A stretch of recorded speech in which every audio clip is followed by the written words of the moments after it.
উনি পদত্যাগ করবেন, ওনার পদত্যাগ করবেন কেন? আমাদের এই বিপদে ফেলে এইভাবে এনে উনি যদি না পারতেন, সদিচ্ছা থাকতো, সিনসিয়ারিটি না, সদিচ্ছা থাকতো, সিনসিয়ারিটি থাকতো, না পারলে কথা ছিল, কিন্তু ট্রিকি আচরণ করে বা এরকম পরিস্থিতি ঘোলাটে করে চলে যাবেন।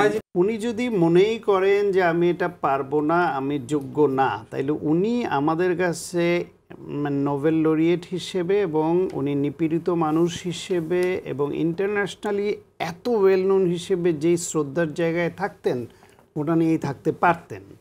উনি যখন এসছেন আমরা খুশি হয়েছি।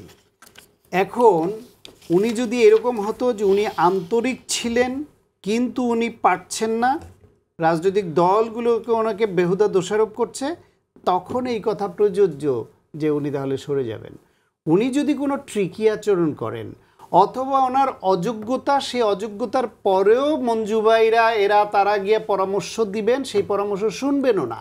মঞ্জু ভাই নিজেও বলছেন তাকে অনেক পরামর্শ দিয়েছেন, শুনবেনও না। তারপর আবার তাকে কিছু বলতে গেলে বলবেন না আমি খেলবো না। আচ্ছা, আপনি এখানে খেলার জন্যই এই পোস্টে গেছেন, আপনি খেলবেন না মানে? তাহলে এই যে জাতির 1.5 বছর আপনি নষ্ট করে দিয়েছেন, ছেলে খেলা, মান অভিমান।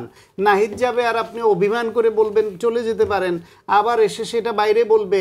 তিনি হলো গিয়া নিজের দর যাচাই করেন বলেও কেউ কেউ বলে। আমি ওনাকে খুবই রেসপেক্ট করি, এই জন্য এই শব্দটা আমি বলতে চাইনি।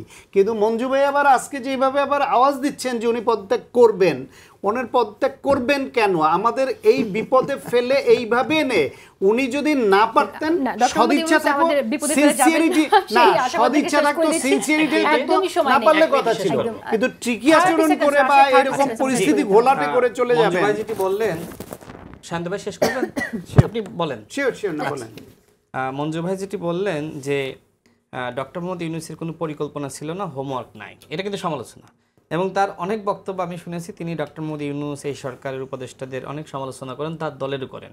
ঠিক একইভাবে আমরাও করি, কিন্তু আমরা কখনোই বলি না যে ডক্টর মোহাম্মদ ইউনূস পদত্যাগ করুক, বরং এই সমালোচনাগুলো করার মাধ্যমে আমরা তাকে শুধরে নেওয়ার সুযোগটা দিই। এটাই কিন্তু সহযোগিতা। এখন ঐক্যমত কমিশনে গিয়ে বা বিভিন্ন মিটিংয়ে গিয়ে ছবি তোলা আর সরকারের সমালোচনা করা এটা ভিন্ন জিনিস। ছবি আমি তুলতেই পারি, আমি তার সামনে গিয়েই বলছি অসংখ্যবার যে স্যার এই জিনিসগুলো আপনার ভুল হচ্ছে। এগুলো হ্যাঁ,